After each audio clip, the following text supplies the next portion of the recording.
Bienvenidos a la emisión central de Noticias RCN. En nuestra tele es tu hora, es nuestra hora. Son las 6:30 de la tarde en la costa este de Estados Unidos y estas son las noticias del momento.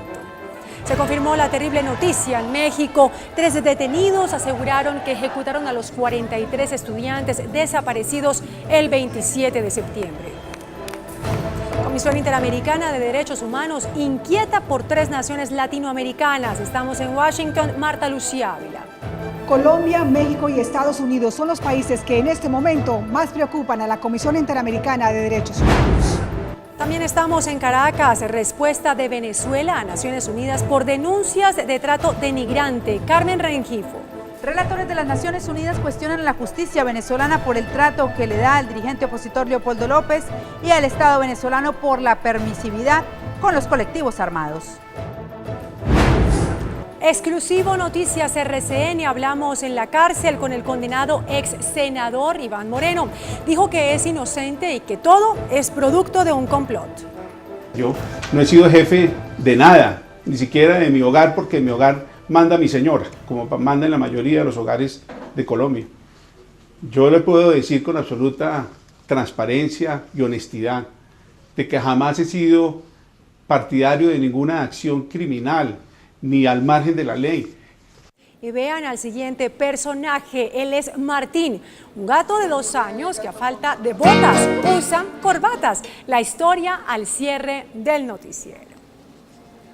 Y espere también al cierre de la emisión las mejores imágenes que nos deja el mundo esta semana, las más impactantes y también las más divertidas.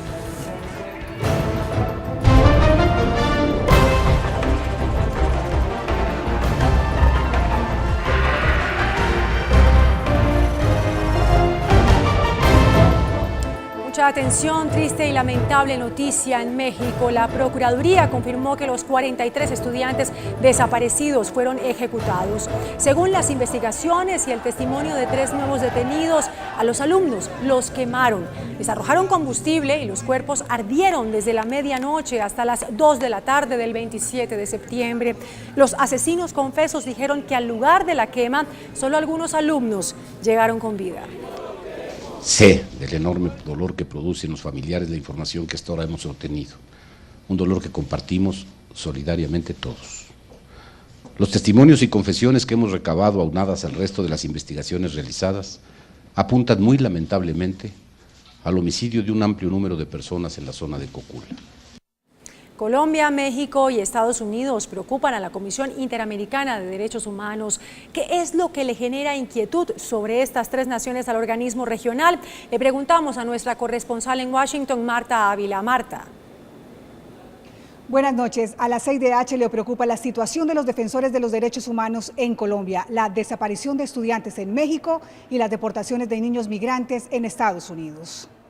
Colombia sigue siendo uno de los principales focos de atención de la CIDH. Me parece que hay un tema fundamental que es darle un ancla en materia de respeto a los derechos humanos en el proceso de paz. Celebramos que las víctimas estén participando en eso. Por eso ven con preocupación que la oficina en Colombia encargada de brindar protección a las personas amenazadas de muerte se esté quedando sin dinero. La Comisión considera que la defensa y la protección de los derechos humanos es una prioridad, y los estados deben generar los recursos y los mecanismos eficientes para ese fin. A México le hicieron un llamado de atención por el caso de los 43 estudiantes desaparecidos. La comisión expresa su profunda preocupación por la falta de progreso en la determinación del paradero de los estudiantes desaparecidos. Y a Estados Unidos le exigieron poner fin a la detención de niños migrantes que cruzan solos o acompañados sus fronteras. La Comisión urge a Estados Unidos a poner fin en forma inmediata a sus políticas de detención generalizada y a adoptar medidas para identificar a las personas que puedan calificar como refugiadas. Colombia está siendo monitoreada por la CIDH y si no cumple a cabalidad con las recomendaciones podría ingresar nuevamente a la lista negra de los países que más violan los derechos humanos en la región. Esto es de Washington, sigan ustedes en Bogotá con más información. Muy buenas noches. Marta, muchísimas gracias. Y Venezuela respondió a Naciones Unidas tras los señalamientos de supuestas torturas a opositores detenidos. RCN en el lugar de la noticia con nuestra corresponsal en Caracas, Carmen Rengifo.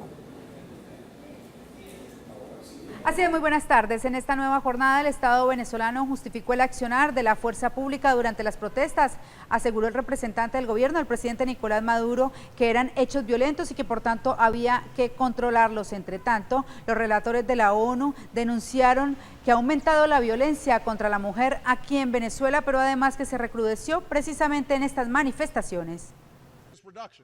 El Estado venezolano defendió de manera vehemente su posición sobre el respeto a los derechos humanos, pese a los cuestionamientos de tortura que hicieron los relatores de la ONU, en el que se habló del aumento de la violencia hacia la mujer y que se recrudeció en las protestas. Detenidas sufrieron acoso sexual, tuvieron que realizar sexo oral, algunas fueron violadas sexualmente, muchas fueron humilladas por ser mujeres. Sobre estas denuncias, el Estado venezolano aseguró que solo hay 2 casos de tortura. Indicaron que no puede mostrar fotos de la fuerza pública de seguridad disparando porque no existen. Todo lo contrario a lo que evidencian cientos de fotos. Los relatores también cuestionaron el trato a Leopoldo López y a 3 alcaldes detenidos. Entendemos que la detención en solitario, en comunicado, según este comité, se considera como maltrato, incluso tortura. La respuesta del Estado sobre López y los otros detenidos es que están presos con sus garantías. A la ONU también llegaron denuncias sobre los colectivos. Los relatores cuestionaron al Estado por estos grupos armados. ¿Cuál es la postura del gobierno respecto de los colectivos, grupos armados que actúan fuera de la ley? El representante del gobierno venezolano justificó las actuaciones de los cuerpos de seguridad en las protestas, por lo que consideraban se debían controlar hechos violentos, y aseguró que en los colectivos pueden haber algunos integrantes armados. Carmen, el gobierno del presidente Maduro también se pronunció sobre la captura del supuesto asesino del diputado chavista Robert Serra. ¿Qué se conoce sobre el tema? Pues sobre este caso, la ministra del Interior y de Justicia, Carmen Meléndez, confirmó que efectivamente fue detenido en Colombia Leiva Padilla, alias El Colombia, quien sería, según las autoridades venezolanas, el presunto autor material del asesinato del diputado Robert Serra. Ha dicho la ministra que entre Colombia y Venezuela existen relaciones fuertes y que por eso se dio esta captura y que además espera que en próximas horas sea enviado hasta acá, hasta Venezuela. Yo confirmo la captura, fue en Colombia, en Cartagena, se está haciendo todos los procedimientos administrativos que haya que hacer para de Colombia traernos a ese señor para acá, para que pague, para que se haga justicia. Información hasta ahora desde Caracas, regreso con ustedes, muy buenas tardes. Muchísimas gracias, Carmen, desde Caracas. Y hace pocas horas el presidente Juan Manuel Santos se reunió en Londres con el viceprimer ministro británico Nick Clegg. El funcionario expresó su apoyo al proceso de paz en La Habana y a los proyectos del posconflicto. Dijo que es una oportunidad histórica que no se puede desperdiciar. Juan Carlos Sosa, quien acompaña la gira presidencial, nos preparó este informe sobre el apoyo que recibió el jefe de Estado en París antes de viajar al Reino Unido. De manera incondicional, el presidente francés François Hollande respaldó los esfuerzos del presidente Santos en su empeño de conseguir la paz. Apoyó también la creación de un fondo por parte de la Unión Europea para financiar el posconflicto. Hemos hablado también de una cooperación preconflicto que permitirá llegar a la paz. Destacó el jefe de Estado colombiano que el apoyo de la comunidad internacional será clave para enfrentar la última etapa de la negociación de paz con la guerrilla. Buscábamos el apoyo para que la Unión Europea inicie el proceso de la creación de un instrumento que en el momento en que logremos la paz pueda ser utilizado como una de las fuentes de financiación de los proyectos del posconflicto. Ya son entonces 5 los países de la Unión Europea que respaldan totalmente al gobierno colombiano en su consecución de la creación del Fondo para la Paz. Se ratificó el ofrecimiento de Colombia a Europa para que en el posconflicto las fuerzas militares formen parte de los cuerpos de paz en el mundo. Y exclusivo a Noticias RCN, hablamos en la cárcel con el ex senador Iván Moreno Rojas, condenado a 14 años de prisión por el escándalo del carrusel de contratos en Bogotá. Dijo que es inocente, que es víctima de un complot de Petro, que la plata defraudada a la ciudad la tienen los contratistas y que la fiscalía pagó testigos en su contra. Yo soy inocente, Vicky. Fui condenado de manera inocente y lo voy a probar con todos los documentos, en donde puedo demostrar que hubo más de 200 pruebas documentales que no fueron estudiadas por la Corte ni consideradas para emitir el fallo. A uno no lo pueden juzgar y después condenar con lo que llamo yo los testigos Usted me dirá, bueno, ¿qué son los testigos pre? Sí. Los testigos pre son los testigos prepago, los testigos preparados, los testigos que los ponen simplemente con base en acuerdos Pero a que entonces, no devuelvan los recursos y simplemente hablen contra una persona cuando los documentos muestran una cosa totalmente diferente. Es decir, lo que usted llama de testigos pre o prepagos son los Nule, Estapia, Julio Gómez, son todos aquellos que hablaron en su contra, Inocencio Meléndez. ¿Prepagados por quién? Pero por la fiscalía, Vicky. Si usted dice yo no tengo la plata, ¿quién la tiene? ¿Quién se quedó con esas platas? Hoy la plata, una parte la tienen invertidos los contratistas. O sea, sí, pero nombres, para nadie nombres. Por ejemplo, los Nule. Los Nule se apropiaron de cerca de 5.000 millones de pesos de estos contratos. O sea, ellos se quedaron con esa plata. Claro, porque y además está aprobado y la Fiscalía tiene las pruebas para demostrar que ellos se quedaron con esa plata. ¿Qué se le viene a la cabeza cuando le digo Gustavo Petro? No, Gustavo Petro pues es el que está detrás de todo este complot. Por una sencilla razón, él montó su candidatura con base en un acuerdo y una alianza que hizo con los Nule y con los contratistas amigos de los Nule. No le temo a la justicia de este país, no le temo a la Corte, porque el único temor que yo siento es el temor que uno debe tener a Dios. Es a quien uno le debe temer. ¿Usted era tan cercano a Dios antes de esta situación? Yo iba a misa, yo era una persona católica, pero yo conocía a Dios acá. Realmente yo conocía a Dios acá. Y eso ha sido lo mejor y lo más lindo que me ha pasado en mi vida.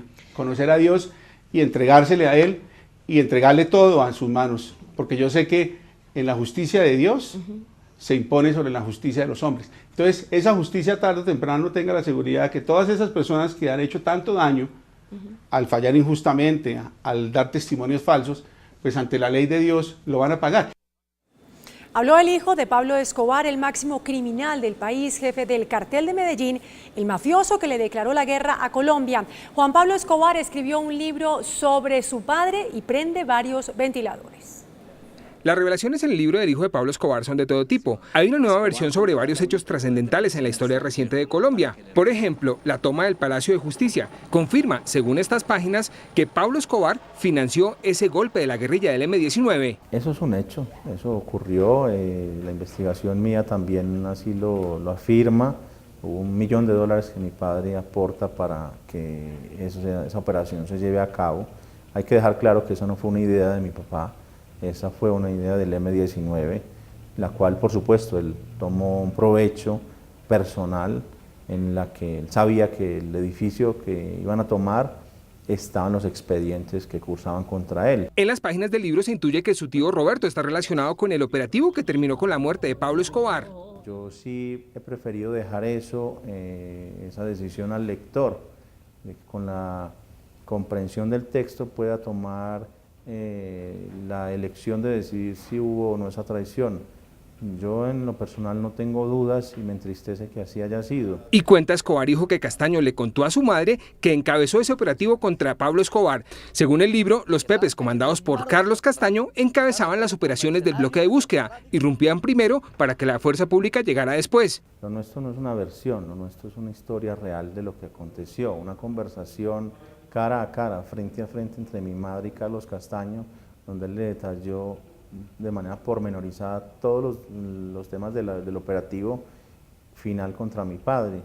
Le describió cómo derribó la puerta, cuántos balazos recibió el propio Castaño en su pecho, en su chaleco antibala, en el enfrentamiento con mi padre. Pablo Escobar le temía a Carlos Castaño. Sin duda uno de los enemigos a quien mi padre más respeto le tenía. Cerca de 500 páginas con una reconstrucción inédita con la vida de uno de los capos más feroces en la historia de las mafias mundiales, Pablo Escobar Gaviria. Un capítulo dedicado a las excentricidades, el complejo insólito que fue la Hacienda Nápoles y todas las pertenencias de esta familia que, según las páginas, pasaron a manos de otros capos o incluso del Estado. Crece la polémica en Bogotá por la decisión del distrito de construir viviendas para víctimas en barrios estrato 6. Los vecinos de la zona piden que vendan los lotes y construyan en otros sectores. El proyecto de la alcaldía es construir en lotes donde hoy funcionan parqueaderos ubicados en los barrios El Lago, Chicó y Santa Bárbara. Son 4 zonas donde cuentan parqueaderos públicos de la ciudad de propiedad del IDU y donde lo que hemos buscado es optimizar estos bienes fiscales dejando parqueaderos en subterráneo y en la superficie construir viviendas de interés prioritario. Por 10 años, pese a estar en zonas estrato 6, serán estrato 1. La arquitectura de la vivienda para personas víctimas de la violencia debe ser de la misma calidad estética y belleza de la que rodea su edificio. Para poder sostenerse y convivir también recibirían subsidios. Los sistemas de subsidios o contribuciones del otro lado no deben depender de la localización, es decir, del estrato. Los vecinos de los barrios ubicados en el norte de Bogotá no comparten la idea. No sé qué tan contentos se pongan con tener un estrato social diferente aquí, no sé. ¿Cómo sería el valor de los servicios?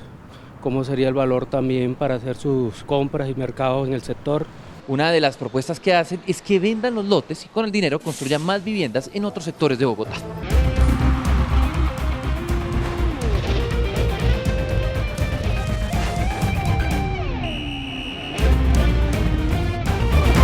Hola, muy buenas tardes, bienvenidos a toda la información deportiva. El Manchester United no se recupera de su mal momento. El técnico holandés Louis van Gaal habló sobre Falcao García, afirmó que aún no puede calificar el rendimiento del Tigre, pues está fuera de las canchas por una lesión del músculo sóleo ubicado debajo de los gemelos. Para el técnico holandés, calificar el rendimiento de Falcao García no es apropiado debido a la lesión que tiene y que lo dejó fuera de los últimos partidos del Manchester United. Este problema no tiene que ver con la lesión de rodilla que lo dejó fuera del Mundial Brasil 2014. El diagnóstico apunta a que es en el músculo sóleo, ubicado abajo del gemelo. El Tigre se perderá el juego ante el Crystal Palace por la jornada 11 del campeonato inglés porque no se recuperó del problema muscular y no tiene que ver con su rendimiento personal, sino con el del equipo, afirmó Louis van Gaal. La situación por la que Falcao no jugaría sería por el balance del equipo. Tuve que cambiar el esquema. Él vino y puso una asistencia para un gol. Luego se lesionó. La situación no se debe a su rendimiento, se debe a lo que necesita el equipo, que es lo importante. Van Gaal aclaró también que cuando ha sustituido a Falcao no lo ha hecho por su rendimiento, sino por cuestiones tácticas y dependiendo de las circunstancias del partido. Falcao, desde su llegada al fútbol de Inglaterra, ha marcado un gol en 5 encuentros disputados. En 10 compromisos, el equipo inglés suma 13 puntos, resultado que lo tiene en una situación incómoda en la tabla de posiciones, casilla 10 a 13 unidades del líder Chelsea. Y el que siempre es noticia en Colombia, James Rodríguez. El técnico Carlo Ancelotti convocó al colombiano para el duelo ante el Rayo Vallecano. La sorpresa es el regreso del galés Gareth Bale, quien se ausentó por 3 semanas por una lesión muscular. La gran duda es quién saldrá de la línea titular, James Rodríguez o el español Isco. Y precisamente uno de los diarios deportivos de mayor circulación en España realizó un sondeo preguntando ¿cuál jugador debe quedarse en la titular? La sorpresa es que ganó James Rodríguez, pese a que Isco es uno de los consentidos de la hinchada merengue. Ganó por un margen muy pequeño, 56% contra un 44%. Y no habrá Liga de Baloncesto Colombiano en la 4ª edición, una mala noticia para sus seguidores. Tras una tutela impuesta por el actual campeón Cimarrones de Chocó por ser descalificados de las semifinales por errores en la inscripción de sus jugadores, la justicia ordinaria suspendió de manera indefinida la semifinal del torneo, motivo por el cual la Federación Colombiana de Baloncesto y la División Profesional tomaron la decisión de no continuar con el campeonato, declarando desierto el título del segundo semestre. Esto es todo en Deportes. Gracias, Melina. Y en el centro de Bogotá, Colombia, está Martín, uno de los más admirados vendedores de corbatas. Es un gato de 2 años que, aunque no tiene botas, a diario viste corbatas. Este es Martín, no el gato con botas, sino el gato con 7 corbatas. Yo sé que no tiene 7 vidas, pero sí tiene 7 corbatas. En la corbatería en el centro de Bogotá vive hace 2 años y tiene varias funciones: gerente, vendedor y celador. ¿Y qué pasa si un cliente no paga? Ah, si no paga, él cobra. ¿Sí? Claro, haga miau, miau, diga, Martín, cobra porque no es que él tiene la corbatica del gerente, aquí el dueño del negocio. Diego, el dueño de la corbatería, llega muy temprano a su negocio. Mira, Martín, Para cada día de trabajo le tiene su corbata especial. Mira, esta es la del lunes, ¿no? Esta es la del martes, ¿no? Esta es la del miércoles. Mire, la otra. Esta es la del jueves. Esta es la del viernes. Esta es la del sábado. Esta es la del domingo. Este negocio ha ganado fama en Bogotá. Es muy lindo el gato. Y además que es muy original que use corbatica, ¿no? No sé si lo tienen por disfraz de pronto de Halloween. Lo quieren disfrazar como persona, no lo sé. En la corbatería Martín es la atracción, el modelo, el vendedor, y en pocos minutos los clientes llegan al lugar. ¡Qué bueno! Martín, como cualquier otro vendedor, tiene su descanso al mediodía. Martín, aunque no tiene violín, le gustan las corbatas y no el corbatín. Primero le pusimos un corbatín, pero a ver qué pasaba, pero el gatico, al que le digo, como a la media hora, ya dejó porque se lo quería quitar. Entonces dijimos, no, pues ahora pongámosle una corbatica. Y se quedó con la corbatica, y se amañó, ya para nada. El mostrador de su pasarela y la registradora vigila que el recaudo no se lo lleve las ratas y para administrar es capaz de mostrar las garras. La gente dice, con esa fiera, dice, no, paguemos de una vez. Absolutamente maravilloso, Martín. Y un impresionante accidente de tránsito en China, un valiente puercoespín y 3 osos panda que despiertan sentimientos de gran ternura. Son algunas de las imágenes que nos deja el mundo esta semana.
El mundo que no deja de sorprendernos, y hasta aquí la emisión central de Noticias RCN por nuestra tele. Es tu hora, es nuestra hora. Feliz noche para todos.